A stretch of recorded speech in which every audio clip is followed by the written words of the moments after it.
আকাশবাণী আগরতলা। স্থানীয় সংবাদ পড়ছি রাহুল চন্দ্র লোধ। এখনকার বিশেষ বিশেষ খবর হলো, রাজ্যে বাড়ি বাড়ি গণনার কাজ আগামীকাল থেকে শুরু। মুখ্যমন্ত্রী অধ্যাপক ডাক্তার মানিক সাহা আজ দক্ষিণ জেলায় বিভিন্ন প্রকল্পের উদ্বোধন করেছেন। লোকসভায় পাশ হল জন্ম ও মৃত্যু নিবন্ধন সংশোধনী বিল 2026। ষষ্ঠ রাজ্য অর্থ কমিশন চূড়ান্ত রিপোর্ট পেশ করল। প্রত্যেক শ্রোতা বন্ধুদের কাছে আমাদের অনুরোধ থাকবে, আপনারা যদি আমাদের ইউটিউব চ্যানেলকে এখনও সাবস্ক্রাইব না করে থাকেন, এখনই সাবস্ক্রাইব করুন।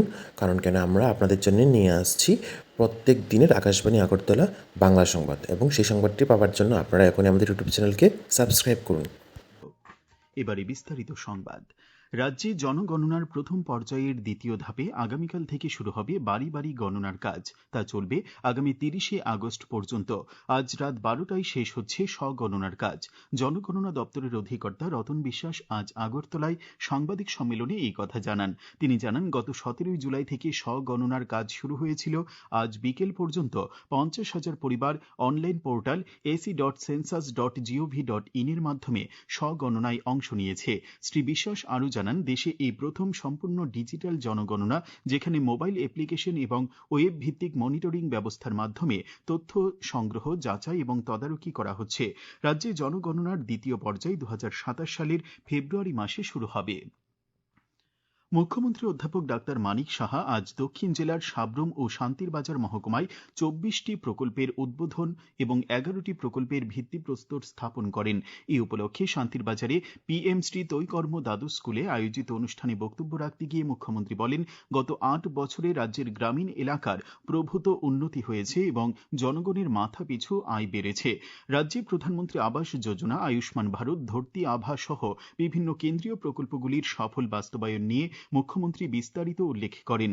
উপস্থিত ছিলেন মন্ত্রী বিকাশ দেববর্মা এবং শুক্লাচরণ নোয়াতিয়া, বিধায়ক প্রমোদ রিয়াং, স্বপ্না মজুমদার, মাইলা ফ্রুমক, দক্ষিণ জেলার জিলা পরিষদের সভাধিপতি দীপক দত্ত। মুখ্যমন্ত্রী সন্ধ্যায় দক্ষিণ মথাইয়ে 4র্থ দক্ষিণ জেলা নেশামুক্ত ফুটবল টুর্নামেন্টের উদ্বোধন করেন। এডিসির মুখ্য কার্যনির্বাহী সদস্য রুনিয়েল দেববর্মা আজ লোক ভবনে রাজ্যপাল ইন্দ্রসেনা রেড্ডি নাল্লুর সঙ্গে সৌজন্য সাক্ষাৎকারে মিলিত হন। শ্রী দেববর্মা এডিসি এলাকার উন্নয়ন কর্মসূচি সম্পর্কে রাজ্যপালকে বিস্তারিত অবহিত করেন। খাদ্য দপ্তরের উদ্যোগে পুরাতন আগরতলায় কৃষ্ণমালা মুক্ত মঞ্চে কৃষকদের কাছ থেকে আজ ন্যূনতম সহায়ক মূল্যে ধান ক্রয় করা হয়েছে। কৃষি দপ্তরের সহায়তায় এই কর্মসূচির উদ্বোধন করেন বিধায়ক রতন চক্রবর্তী। আজ পুরাতন আগরতলা ব্লকের অন্তর্গত মোট 124 জন কৃষকের কাছ থেকে সর্বমোট 162 মেট্রিক টন ধান ক্রয় করা হয়েছে। এর ফলে কৃষকদের মোট আয় হয়েছে 38,37,000 টাকা। দক্ষিণ ত্রিপুরার শান্তিরবাজার মহকুমা এবং সাব্রুম মহকুমার সমস্ত সরকারি বিদ্যালয় সমূহের প্রধান শিক্ষক, সহকারী প্রধান শিক্ষক এবং পরিদর্শকদের নিয়ে আজ শান্তিরবাজারের মুকুট অডিটোরিয়ামে পর্যালোচনা বৈঠক অনুষ্ঠিত হয়। বৈঠকে শিক্ষা সচিব ডক্টর মিলিন্দ রামটেকে সর্বোচ্চ নিষ্ঠা এবং দায়িত্বশীলতার সঙ্গে শিক্ষার মান উন্নয়নে কাজ করতে বিদ্যালয় প্রধানদের পরামর্শ দেন। বিদ্যালয় শিক্ষা অধিকর্তা সমিত রায় চৌধুরী নিপুণ ত্রিপুরা মিশনের যথাযথ বাস্তবায়ন, প্রাক প্রাথমিক শিক্ষায় গুরুত্ব আরোপ, শ্রেণী উপযোগী শিক্ষাদান এবং খেলার ছলে শিক্ষার উপর জোর দিতে শিক্ষক আধিকারিকদের পরামর্শ দেন। বনমন্ত্রী অনিমেষ দেববর্মা আজ ঊনকোটি জেলার কুমারঘাট ও কৈলাসহর মহকুমা সফর করেন। তিনি কুমারঘাটের আশ্রমপল্লীতে সিটি পার্ক পরিদর্শন করেন। বনমন্ত্রী সেখানে বকুল গাছের চারা রোপণ করেন। চণ্ডীপুর ব্লকের ধনবিলাসে যৌথ বনায়ন কমিটির সদস্যদের সঙ্গে কথা বলেন তিনি। তাছাড়া বন দপ্তরের আম, কাঁঠাল, আগর বাগানও ঘুরে দেখেন মন্ত্রী। এই খবর আপনারা শুনছেন আকাশবাণীর আগরতলা কেন্দ্র থেকে। আকাশবাণীর সংবাদের আপডেট পেতে লগ ইন করুন www.newsonair.com এবং নিউজ অন এআইআর অ্যাপে ফলো করুন। সোশ্যাল মিডিয়ায় ফেসবুক ও এক্স হ্যান্ডেলে অল ইন্ডিয়া রেডিও নিউজ এবং ইনস্টাগ্রাম পেজে এআইআর নিউজ এলার্টসে। তাছাড়া দেখুন official YouTube channel news on AIR এবং আকাশবাণী আগরতলার সংবাদ আপডেট পেতে দেখুন এক্স হ্যান্ডেলে আকাশবাণী নিউজ আগরতলা, ফেসবুকে এআইআর নিউজ আগরতলা এবং ইউটিউবে আকাশবাণী নিউজ আগরতলা। আজ লোকসভায় পাশ হল জন্ম ও মৃত্যু নিবন্ধন সংশোধনী বিল ২০২৬। এই বিল অনুযায়ী জন্ম বা মৃত্যুর তথ্য জানাতে ১ থেকে ২ বছর দেরি হলে জেলা শাসক বা মহকুমা শাসকের অনুমোদন লাগবে। ২ বছরের বেশি দেরি হলে ফার্স্ট ক্লাস জুডিশিয়াল ম্যাজিস্ট্রেটের নির্দেশ নেওয়া বাধ্যতামূলক করা হয়েছে। উল্লেখ্য, লোকসভা ও রাজ্যসভার অধিবেশন আগামী সোমবার পর্যন্ত মুলতবি করা হয়েছে। কেন্দ্রীয় নারী ও শিশু কল্যাণ মন্ত্রী অন্নপূর্ণা দেবী নাগরিকদের মিশন শক্তি অ্যাপটি ডাউনলোড করার অনুরোধ করেছেন, যা একটি মাত্র ক্লিকে নারী ও শিশু সুরক্ষা নিশ্চিত করে। সামাজিক মাধ্যমে কেন্দ্রীয় মন্ত্রী বলেছেন, মিশন শক্তি অ্যাপটি নারী ও শিশুদের সুরক্ষা, সহায়তা এবং ক্ষমতায়নের ক্ষেত্রে সরকারের সংকল্পকে আরও দৃঢ় করেছে। তিনি জানান, এই অ্যাপটি একটি একক প্ল্যাটফর্মে গুরুত্বপূর্ণ হেল্পলাইন পরিষেবাগুলিতে দ্রুত এবং সহজ অ্যাক্সেস নিশ্চিত করে, যার মধ্যে রয়েছে মহিলা হেল্পলাইন ১৮১, জরুরি পরিষেবা ১১২, পোষণ এবং PMMVY হেল্পলাইন ১৫১৫, জাতীয় সাইবার ক্রাইম হেল্পলাইন ১৯৩০, আইনি সহায়তা নালসা ১৫১০০, টেলিমানুষ ১৪৪১৬ এবং শিশু হেল্পলাইন ১০৯৮। রাজ্য সরকারের গঠিত ষষ্ঠ ত্রিপুরা রাজ্য অর্থ কমিশন তার চূড়ান্ত রিপোর্ট মুখ্যমন্ত্রী অধ্যাপক ডাক্তার মানিক সাহার কাছে পেশ করেছে। কমিশনের চেয়ারম্যান অভিষেক সিং আজ সচিবালয়ে মুখ্যমন্ত্রীর হাতে রিপোর্ট তুলে দেন। গত বছরের ৭ই জানুয়ারি গঠিত কমিশন প্রায় ১৮ মাস পর্যালোচনার পর এই রিপোর্ট জমা দেয়। রিপোর্টে পঞ্চায়েত রাজ প্রতিষ্ঠান, পৌর সংস্থা এবং এডিসির আর্থিক কাঠামো বিশ্লেষণ করে সম্পদের সুষম বন্টন এবং আর্থিক সক্ষমতা বৃদ্ধির সুপারিশ করা হয়েছে। ২০৩০-৩১ সালের মধ্যে স্বশাসিত সংস্থাগুলিকে আরও স্বচ্ছ, জবাবদিহিমূলক ও আর্থিকভাবে শক্তিশালী করে তোলার লক্ষ্যে বিভিন্ন নীতিগত দিক নির্দেশনাও প্রতিবেদনে তুলে ধরা হয়েছে।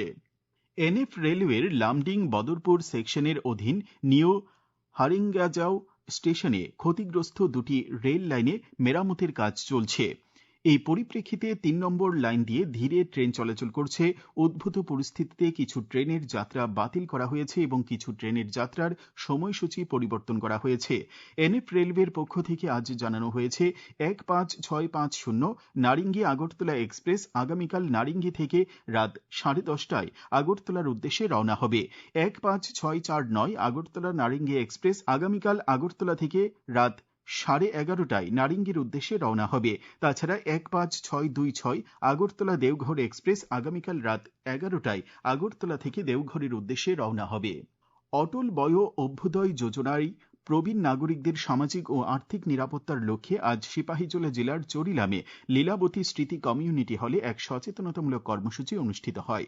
সমাজ কল্যাণ ও সমাজ শিক্ষা দপ্তর এবং সিপাহীজলা জেলা পরিষদ আয়োজিত এই কর্মসূচির উদ্বোধন করেন সিপাহীজলা জেলার অতিরিক্ত জেলা শাসক সুভাষ দত্ত। তিনি জানান, বিভিন্ন সরকারি প্রকল্পে প্রবীণ নাগরিকরা কী ধরনের সুযোগ সুবিধা পেতে পারেন সে বিষয়ে সচেতনতা বৃদ্ধির লক্ষ্যে এই কর্মসূচির আয়োজন। নারী ও শিশু কল্যাণ মন্ত্রক প্রধানমন্ত্রী রাষ্ট্রীয় বাল পুরস্কার ২০২৬-এর জন্য মনোনয়ন জমা দেবার সময়সীমা বাড়িয়েছে।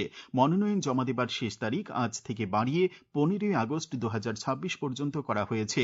মনোনয়ন শুধুমাত্র ন্যাশনাল অ্যাওয়ার্ডস পোর্টালের মাধ্যমেই গ্রহণ করা হবে। বিস্তারিত তথ্য www.awards.gov.in এই ওয়েবসাইটে পাওয়া যাবে।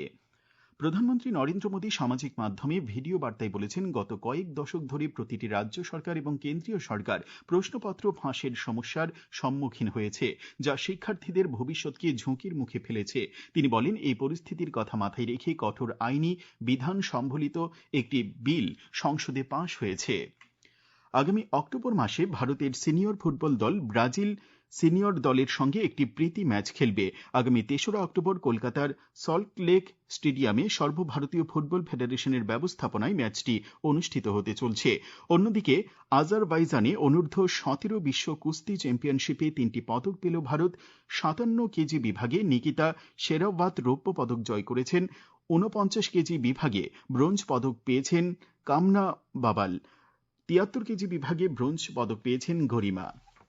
আগামী 24 ঘন্টায় রাজ্যের সবকটি জেলায় বজ্রবিদ্যুৎ সহ ভারী বৃষ্টিপাতের সতর্কতা জারি করেছে আবহাওয়া দপ্তর। আগামীকাল দিনের সর্বোচ্চ তাপমাত্রা 34 ডিগ্রি সেলসিয়াস এবং সর্বনিম্ন 26 ডিগ্রি সেলসিয়াসের কাছাকাছি থাকতে পারে।